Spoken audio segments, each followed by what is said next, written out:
Hi, I'm Mark Risher, your partner at Prodigy Search.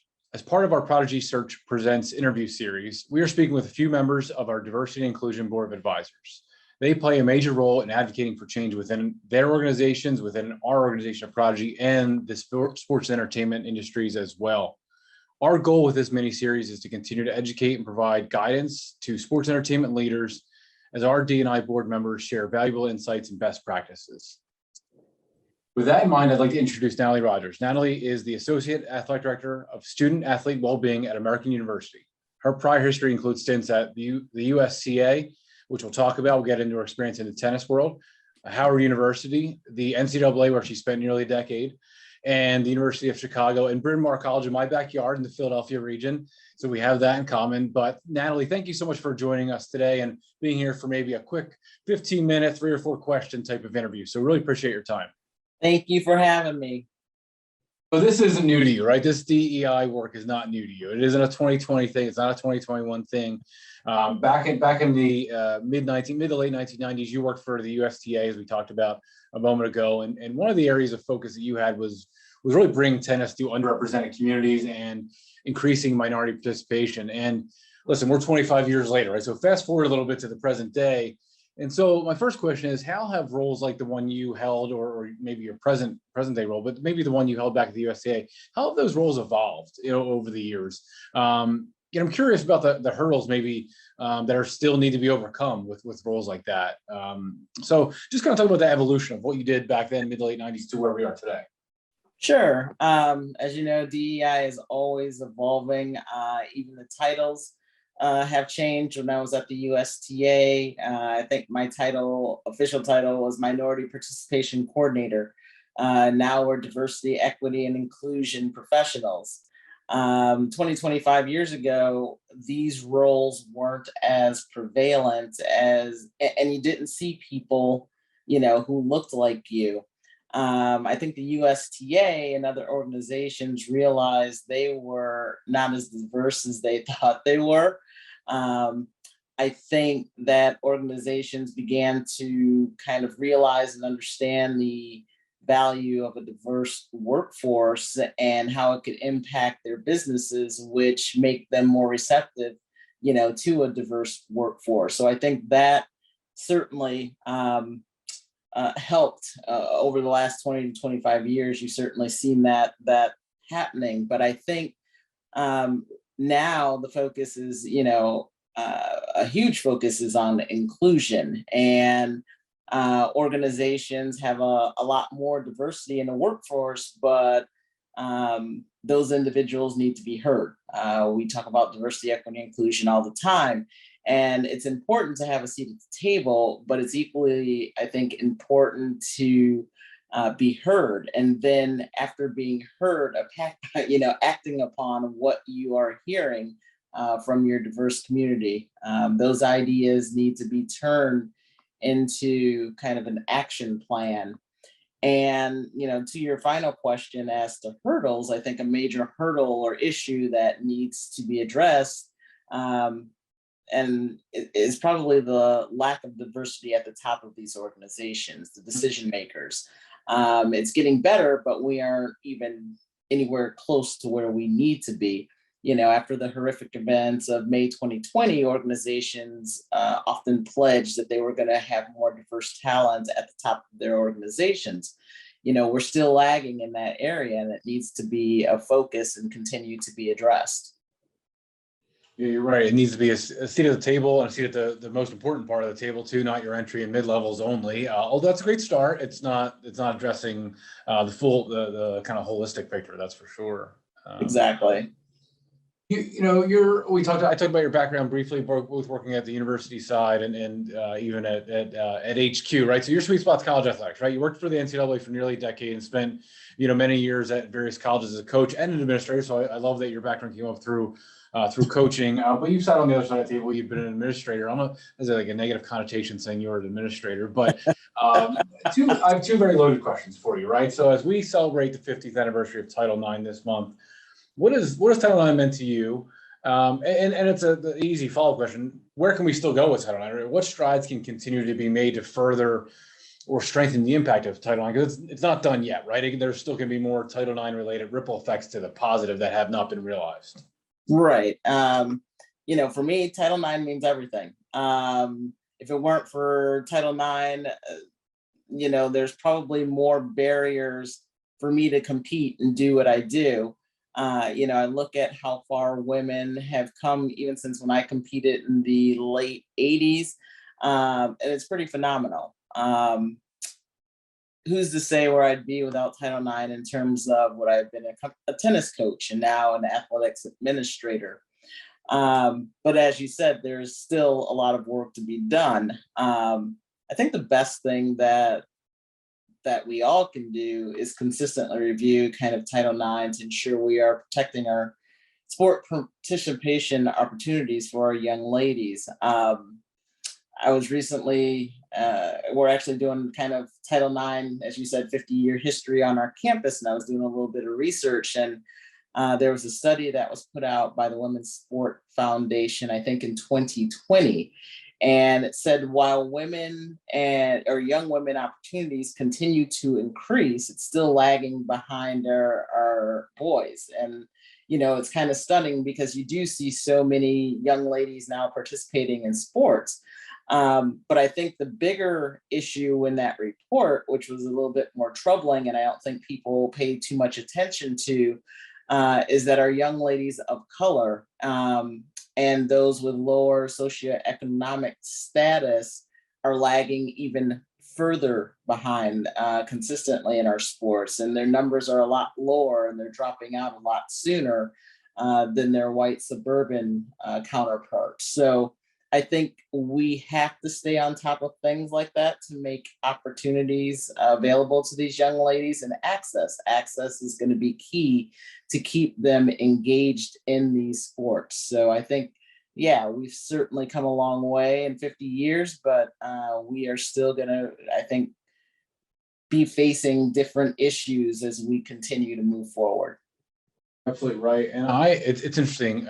Just before I ask you a follow-up question to that of what you're seeing on the college side, it's inspired. I spoke with a lot of people that I know that have played college athletics, and I asked them about Title IX because they participated. They're females, and I said, when you see small, again, I'll even say a small victory because frankly it's long overdue, but the NCAA March Madness opportunities by way of locker rooms, food, all the amenities that. The disparity was very apparent over the last, couple of years. Social media certainly helps that, and media helps that in helping women advocate for change, and great for those women basketball players. It's phenomenal, and again, that's a small step, but it needs to continue, right? It can't just be great. We had one victory and we move on. It needs to be the longevity is critical, right? Just as you said for May of 2020. I mean, I used to say when people would post something on social media, well, just changing your Instagram or your Twitter to a black box or to post a certain hashtag, like that's great. And then there's nothing wrong with that, by the way, but there needs to be a longevity component to it. In Title IX, again, 50 years is great. It needs to be another 50 of these anniversaries meaning something, you would hope. Exactly. You've been very kind with your time lately with our team in talking about college athletics. So I wanted to just go as a follow-up question, our last question, which is, how have things been changing and kind of other issues surrounding SWAs or senior women administrators in their path, their trajectory to be either ADs or deputy ADs? You've talked about what you've kind of seen, heard, or even observed on the SWA front. Yeah, and working with some other advisory board members, it's interesting that the SWA, the designation is obviously the highest senior women's administrator in an athletic department. But what we're not seeing is, even though you have all of this experience, have gained all kinds of knowledge, the SWA is not translating into becoming an athletic director.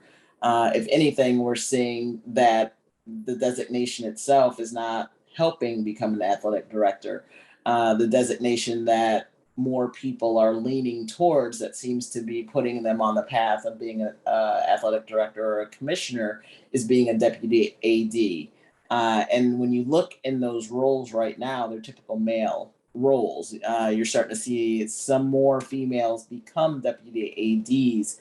But I think we need to really look at, and I think the NCAA is doing this, look at really what exactly is the role of the SWA. And, I would personally, because I'm going to be becoming an SWA, I want to see that role really has some teeth behind it, because if I did want to do that pathway of going to be an athletic director, I would hope that being the senior women administrator who is actually doing a lot of work in the Title IX space, you're doing a lot of supervising of teams, you're doing the business things similar to what a deputy AD does, maybe on a slightly lesser level. But I think that designation really needs to be looked at by the NCAA as well as our conferences, and kind of determine what exactly do you want this role to be. But I do see hopefully some evaluation coming down the line, because I think that you have these great females in these roles, and yet they're not translating into the highest levels of athletics, which is an athletic director or a commissioner. Yeah, and you just said a key word, right? Evaluation, and taking a deeper dive, right? And as part of that, and we've tried to get better at that. We still have a long ways to go. Is kind of that internal self-reflection and being able to measure, like more measurement, right? I mean, at the end of the day, Right.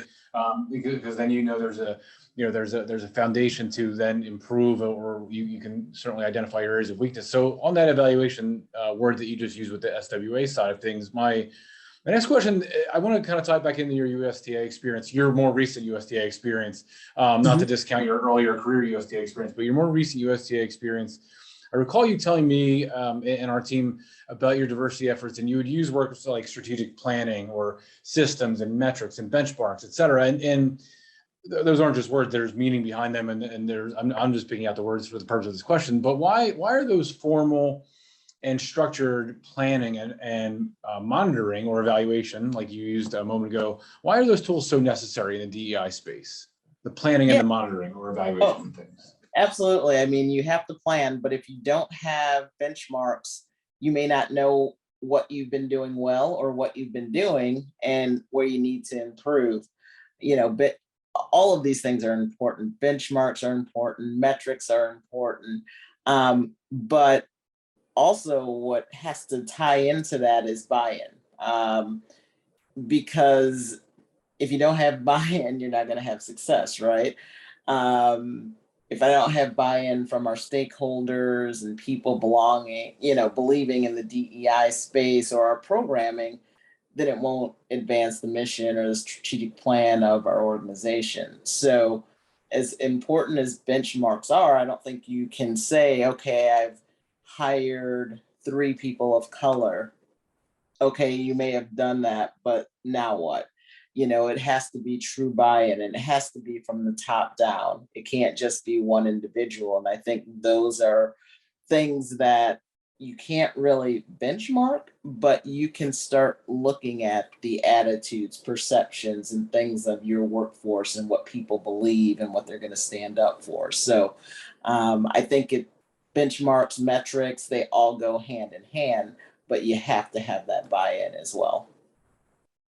You're absolutely right, and that's something we've heard from others, right? And that support, whether it be an owner, a president, an AD, whatever the level needs to be, but also organization wide too. You can't just have the senior leadership be bought in, but not every layer and every level of the organization. If you're trying to implement a certain program or certain change, everybody needs to be on the same page and not questioning, well, why are we doing this? So rowing in the same direction is critical in DEI space, that's for sure.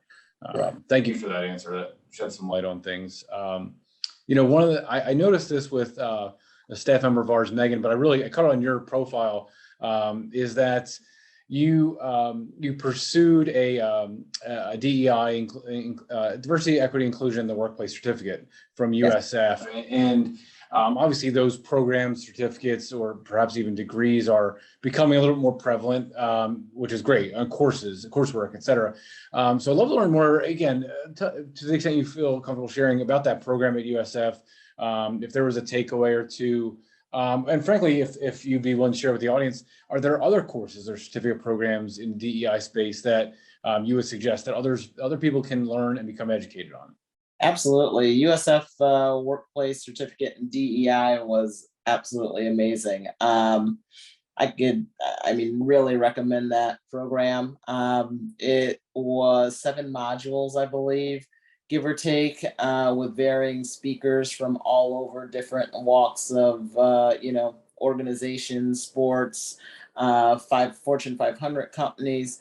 The topics, I think, for the most part, or we talked about emotional intelligence. We talked about stereotypes and biases, as well as kind of the future of organizations through diversity and inclusion. And then just working on sustainable methods that you can use within your organization for DEI. Um, Wonderful speakers, but I think one of the other takeaways that I got from that program was the networking opportunities. I'm still speaking with people that, I mean, there was a lot of us, but there's a group that formed after it just so that we could exchange ideas and talk about what's going on in your workplace, because we're all experiencing at times the same things. Might be different organizations, but it's always good to bounce off some ideas off of other people and see what they've been doing as well. But yeah, USF workplace certificate and DEI was amazing. My next, hopefully one that I will tackle, that I've been looking at and I've heard amazing things about, is the Cornell DEI certificate program. It's a little bit more in depth than the USF certificate, a little bit longer. I think probably some more additional topics, but that is going to probably be the next certificate that I tackle.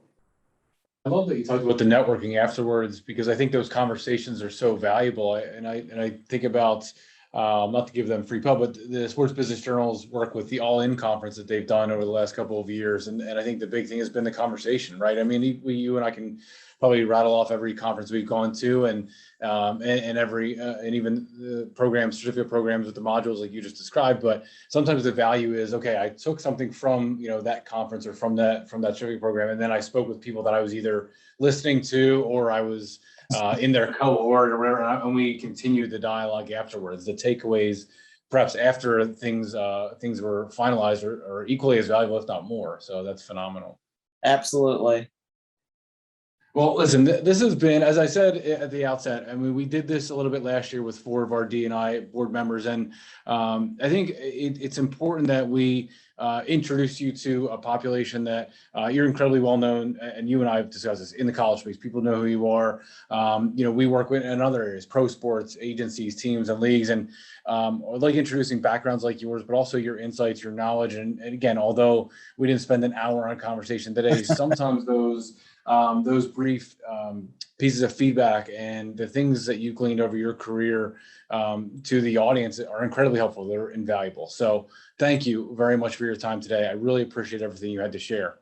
And thank you for having me. Like I said, I'm willing to do anything I possibly can, certainly for Prodigy Sports, and share whatever little nuggets of wisdom that I have. Absolutely. Thank you, Natalie. Continued success, okay? Take care. All right. Take care.